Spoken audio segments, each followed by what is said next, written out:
Hi, it's 2026.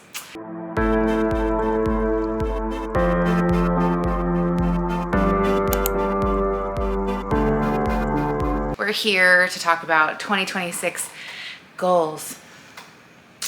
Yeah, yikes. If you're new here, my name is Britt. I am an aspiring author here on YouTube. I am writing my first novel ever. I hope it'll be a debut. We'll see. Most people it isn't, so fingers crossed, I guess. My novel is a sci-fi fantasy biopunk awesome, super awesome book. I plan on going into details about my book and explaining it to you, how it's evolved and what it is now in a future video, which will come out next week. Oh, fingers crossed again. I'm gonna do a lot of finger crossing, I think, in this video. For the last few years, I've been making goals about finishing the book, finishing the draft, proving to myself that I could write a book, that I can do this from beginning to end. Basically that I can do it at all. But 2026 feels different. This year for me isn't about finishing. It's about creating a life where writing just fits with me as a writer. That might sound a little confusing. It makes sense in my head, so I'm gonna keep going with that. Anyway, so get ready for a chatty video, grab a drink, get comfy. I'm just gonna be talking like a talking head is what they call it, I think. So you can feel free to put me on in the background and not watch this video, just listen to it. Although I can't promise that would be a better option. Merlin, I am so awkward. I don't know why I am so awkward. It's fine. Anywho, yeah, so let's get into it. So if you've been here a while, and by a while, I mean a couple of videos. I think I have like 7. I don't know. The first 4 are like totally horrible. So you don't have to watch those. Just the last couple are fine. But if you've been here for a minute, you kind of probably already know that my relationship with this novel has been long and messy and just very overwhelming. I've stopped and restarted this novel several times, countless times. I've rewritten passages, I've rewritten the entire thing. A couple of videos ago, I just completely restarted my manuscript after 30,000 words.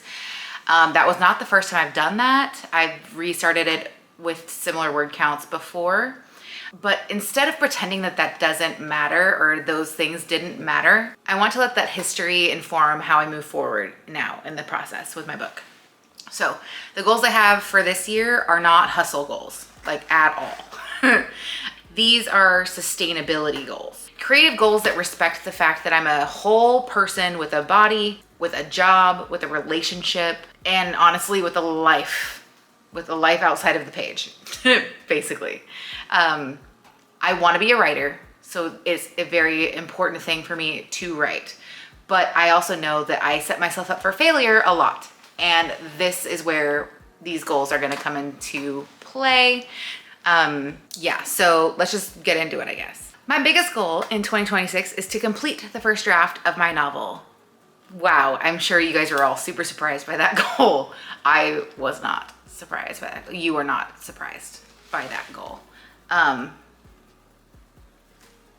Moving forward anyway, I want to finish the first draft, and then I want to move into also doing a full developmental, like an intentional developmental revision. I don't want to rush, and I'm not going to start polishing anything too early. I just want to learn how to shape the story that I've fought so hard already to tell, and make it something that actually means something to me. I want the vision that's in my mind to translate well to the page and have it be an accurate representation of my story the way that I have it built up in my mind. And that's a lot to do. That's okay. That's okay. I have had some conversations in the comments with some people, and honestly, thank you so much for commenting and talking to me, because it's been really helpful hearing from other people's perspectives. I know that I overthink things. I know that other people have had to restart projects like this. I know some people are just about to jump through their next phase and like go from theory and writing to like theory and outlining into actually writing like pages. And I feel like it's really nice to have a community at the moment. Yeah, so thank you for commenting and talking to me. But yeah, I realized I in some way cognitively, I did know that I needed to stop overthinking and chill out. But it wasn't as obvious until I rewatched those videos and I read these comments and people are like, whoa, yo, you need to chill. That's a common thing in my life. I have to just chill. I need to chill. Oh my gosh. Anyways, I basically want to move from, am I going to finish this, to how can I make this story stronger in 2026? It's no longer a question about, am I going to finish the story? Is it, I don't care. I'm writing a sloppy first draft. It's not sloppy. I'm writing, I feel well.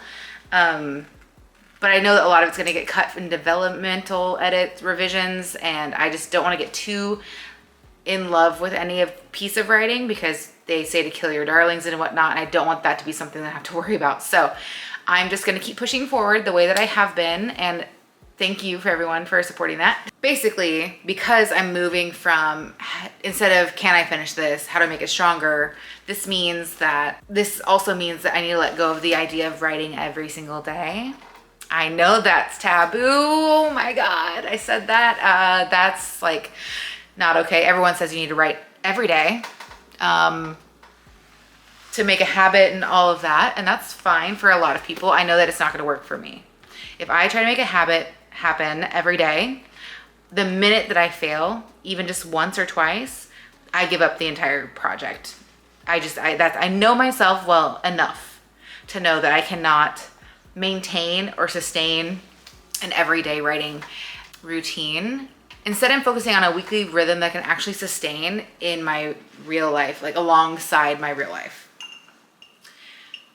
Which seems common sense, but it really isn't. When you consume a lot of AuthorTube or author writing type content on TikTok or any of that, like, it's very pushed that you need to, write every day and like at least write some words every day.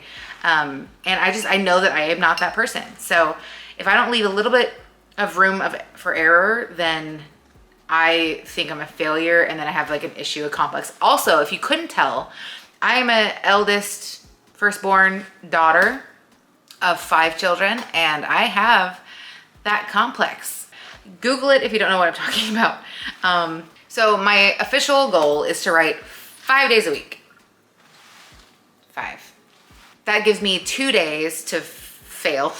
In my mind, it's failing. So I have to just label it how it is for me. I can obviously write more than 5 days a week, but the minimum, I want the minimum to be 5 days so that there's room for error, room for like my life to get in the way or my life to get like lifey. Anyways, so that way when I know, oh, for example, on Tuesday, I couldn't write because I had blah, blah, blah, XYZ. Then I know I still have one more buffer day, but I need to, get back on the train and I've not, ruined my goal setting of this year. Basically, I know this will just give me the room to not feel like a failure if I miss a day or two and then just give up. Because that's been the trend in my life. I have to be perfect at everything or I just don't do it. Excuse the clacking. I have to cut my dog's nails. And my wife is here. Also, I started a YouTube channel, so I'm gonna use that as an accountability. Basically, my writing vlogs are gonna be my accountability. I'm gonna be sharing on YouTube my process and my journey. So I really have to write now because I have people watching me and I can never fail other people. I can fail myself, which is problematic, but I can't fail other people. The moral of the story is I just want to reconnect with joy and with the happiness that writing really brings to my life and my curiosity in storytelling, because I would love to be a great storyteller and I think that I am in some ways, but I want it to be in the written word. So that's why we're here. It's not just about output. I want my end result to be quality. Speaking of writing, actually, I'm a huge reader. I don't know if all of you are super huge readers. What the fuck? Of course you are. You're writers. So if you don't want to write, you probably read. What are you saying, Britt? My cat is trying to jump on me. Please don't. I love you, but please don't. Oh, okay. Come on. There he is. Okay. So reading goals are going to still be a huge part of my life in 2026. I'm aiming for, okay, so I read a lot, but I'm aiming for at least 2 books a month that are in sci-fi, fantasy, or speculative fiction, specifically. So that way I'm consistently refilling my creative well. Last year I read, let me check. Let me put my cat down and then I'm gonna check. Okay, go down, buddy. Okay. Last year I read, I think, I'm still updating my reading spreadsheet because I got lazy in December and November and just wrote down my books and when I finished them, instead of filling out my entire spreadsheet. So I need to go back through. It doesn't tabulate those because of the way that I've set up my spreadsheet. So I'm looking at it, I'm guessing between 79 and 85 books. I will probably update this in post with the actual number here. Anyways, either way, that was a lower number than previous years, 2024, 2020, basically all of my years of living. Because I read voraciously, and that's part of why I want to become a writer. And he's coming back. Come on. Come on, you got this. There you go. Okay. Also, I think that the reason why I read less this year is because I get into these fan fiction bubbles where I'll have like a couple of weeks where I can't read anything but fan fiction. And I have not counted fan fiction towards my reading goals before. Although I think I totally should. And I should, because we can read 500,000 words in fan fiction and that doesn't ever count towards our reading goals. Are you kidding? I know that not all fan fiction is the same or equivalent to like published novels. Some are though, and some are just fantastically written. So next year in 2026, I'm going to include fan fiction. The dog is here too. Okay, we have a lot of family here. Anyway, let me know if you are interested in any kind of bookish content in the future because I have a lot to say. I have a lot to say about everything, but I have a lot to say about books. It's kind of my personality at this point, right? I always have a lot to say, hence my evolution into being an author. I think that's kind of how everyone starts. You're a reader and you love stories, and then you evolve into wanting to tell your own stories. Not everyone's like that, I know, but I think that there's a huge pipeline between people who read a lot to people who want to write. So I'm also keeping a creative notebook again, like a place where I can put like ideas, symbols, like fragments of thoughts, basically things that don't need to be productive to be valuable. So I have to, okay, get down, buddy. I have to be able to record all of that in case that I want to include it. Because sometimes those sparks of thought are literally the best parts of some books. I feel like when I've heard authors talk about a lot of their writing, that is a kind of a cool part of that.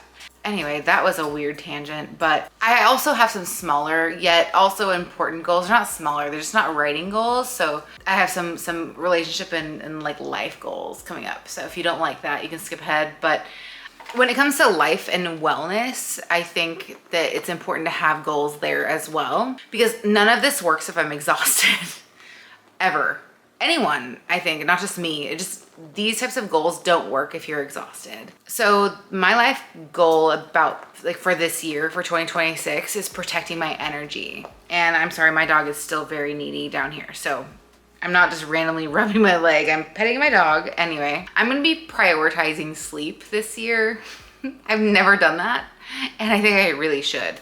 They say that if you get very little sleep, it leads to dementia. I can quote some articles for you if you want, but basically sleeping is super important for your brain to detox, blah, blah, blah.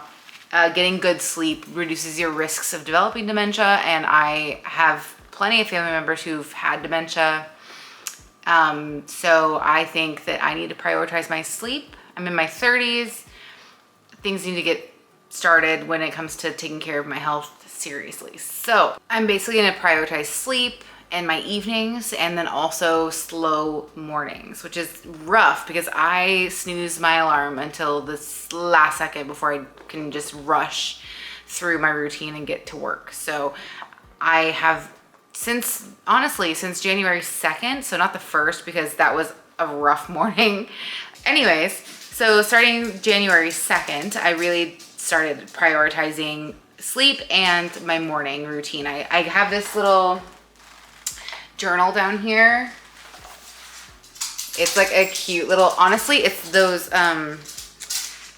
it's Tamao River pages. Let me open up to like a random, it's like the super, super nice like page, like paper for fountain pens.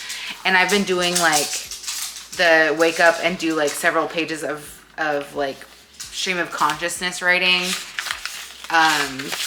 I only did a few because I'm working on my routines. But yeah, slow mornings. I've noticed when I have a slow morning, I am just so much more energetic. You guys need to stop playing. Yo, your clicking is making sounds. Thank you. Writing in the morning. They're all looking at you. Anyway, writing morning pages from, I think that's originally from like the Artist Way book from the 90s. I see so many people talking about it. I have not read it, but I have done a lot of research. And for me, I think it's a good plan to just stream of consciousness write in the morning. I have noticed in the couple of days that I've done it, which they say to write 3 pages, these margins and these like lines are so small and I'm writing so small. I've only been doing 2 pages at a time because it's a lot and I still need to get to work and I've got to figure out my timing. So, but even that alone has helped so much with my processing of emotions and things that I didn't realize I was worried about, but I am actually worried about. And it just really empties my mind of all of the clutter so I can have a creative start to the day, or a start to the day that I can just let go of all of those subconscious worries and thoughts. There's a poop! I found a poop! Mateo, did you poop on the carpet? I see it. When did that happen? Mama's coming. Oh, you are in trouble, Bubba's. You are in trouble, Bubba's. So prioritizing sleep and prioritizing rest helps me prioritize productivity. That was a lot of prioritizing, but it does. And not only that, but I plan to move my body a lot more in the form of exercise this year because I work a very sedentary job and I've gained like 50 pounds in the last couple of years, which is a lot. And I hate that. I'm not uncomfortable with my body, that's not what I'm saying. And like whatever weight you are is fine. That's not what I'm saying either. But I can feel the difference when it comes to joint aches. I have previous injuries from being an athlete, and I notice it a lot and it's bothering me a lot. Also from a car accident, I had an injury. So my injuries are flaring up and it sucks. So I need to be moving my body a lot more. And I plan to at least 3 times a week, hopefully 4. But basically I'm going to be moving my body. I've kickboxed for a lot of my life, honestly, at least the last 8 years. And I need to get back into that. But I really just need to do it without any kind of guilt-based tracking. I don't want to worry about timing. I don't want to worry about how much each workout burns calorie-wise. I'm not doing any of that stuff, sorry. Anyways, and then I'm also gonna be eating food that supports me instead of punishing me. So we've been eating a lot at home, a lot of plant-based meals. We do eat meat too, I'm not trying to say that, but yeah, eating healthier homemade food. I can't eat like I'm in my 20s anymore. I'm in my 30s. I'm in my late 30s also, by the way. So things really change when you get older, which is so fun. But yeah, so I want to get moving again, eat intentionally. And then lastly, I want to keep my weekly like rituals for self-care and like spiritual grounding. I have a lot of monthly rituals, but not a lot of weekly ones. And I feel like that's kind of important too. So basically I want to treat rest as part of my process, not a reward after I burn out. Common sense, like I'm saying, common sense, not so common, not especially not for people like me. In regard to relationships, I have some goals. I want to be more present in my relationship. I need more evenings where my phone is down. It's not off, but it's just, I don't want to doom scroll every day anymore. I don't do it every single day, but I do it enough days that it's bothering me. That includes also like binge watching TV shows. Like I need to put technology down and be more present in my family's lives. I want more moments that remind me of why I want to tell stories, basically. I want to let my life fuel my writing rather than compete with it, I think is the moral of the story, you know? I don't know. So let's move on to YouTube. On YouTube, my goal is simple. It's continue to show up. I want to document the middle, to share the truth of what it looks like to build a creative life slowly. I plan to show up consistently, imperfectly, there you go, and honestly. So if you're watching this and you're in the middle of something long and unfinished, I hope this space feels like permission for you to keep going, honestly. I am. I hope you have a wonderful 2026. And you can't go into 2026 without saying hi to Mateo. So here's Mateo. Say hi, right there, look. There you are. No, but honestly, wherever you are in your story, just keep going. I'm still here, I'm still writing. Yeah, so I'll see you next time. Bye.